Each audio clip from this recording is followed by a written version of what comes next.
Presentation with simple stopwatch project created using HTML, CSS, and vanilla JavaScript.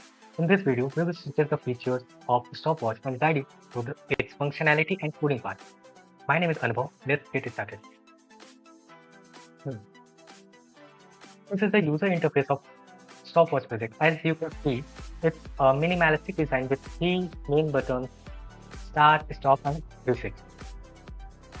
To start the timer, simply click on the start button. Once the start button is clicked, the timer will begin counting up from 0. If you pause the stopwatch by clicking the stop button and then click start again, the timer will continue from where it left off. As you can see, the timer resumed from where it was paused. The feature allows you to take breaks and pick up right where you left off.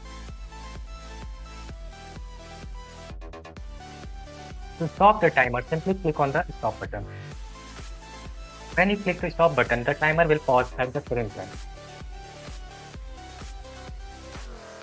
Lastly, we have the reset button. Clicking on it will stop the timer if it's running and set the timer back to the 0. As you can see, the timer has been reset to the 0. That concludes our demonstration of the stopwatch project. It's a simple yet useful tool for tracking time. Feel free to use. Now, let's dive into the coding part of our stopwatch project. We will go through the HTML structure, CSS, styling, and JavaScript functionality. Let's get started. In the HTML file, we start by creating basic structure for our stopwatch interface. I have a container element that holds the stopwatch display along the start, stop, and reset buttons. Next, let's look at the CSS styling for our stopwatch project. We apply some basic styling to create a clean and minimalistic design. We set the font, colors, and alignment to make the stopwatch visually appearing, and we added an image for using as a body of a stopwatch.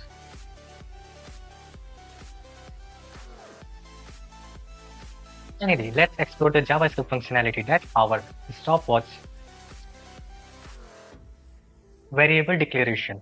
These code blocks declare the initialized variable to keep track of the minute, second, millisecond, and microsecond of the stopwatch.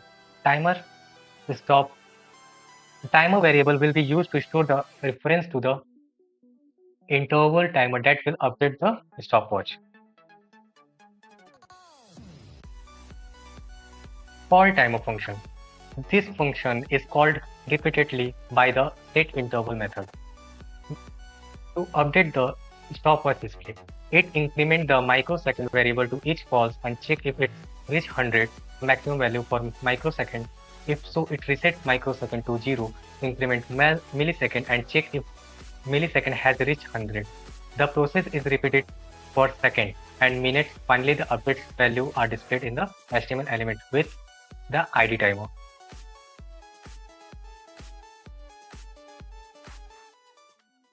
Start function. This function is called when the users click on the start button. It disables the start button to prevent the multiple timers from running simultaneously and then starts the interval timer using setInterval.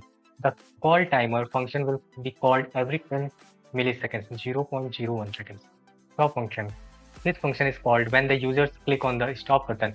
It enables the start button and stops the interval timer using clear interval. This pauses the stopwatch and prevents further updates to the display. Reset button. Reset function. This function is called when the user click on the reset button. It calls the stop function to ensure the stopwatch is stopped. Reset all the timer variable to 0 and updates the display to all zeros.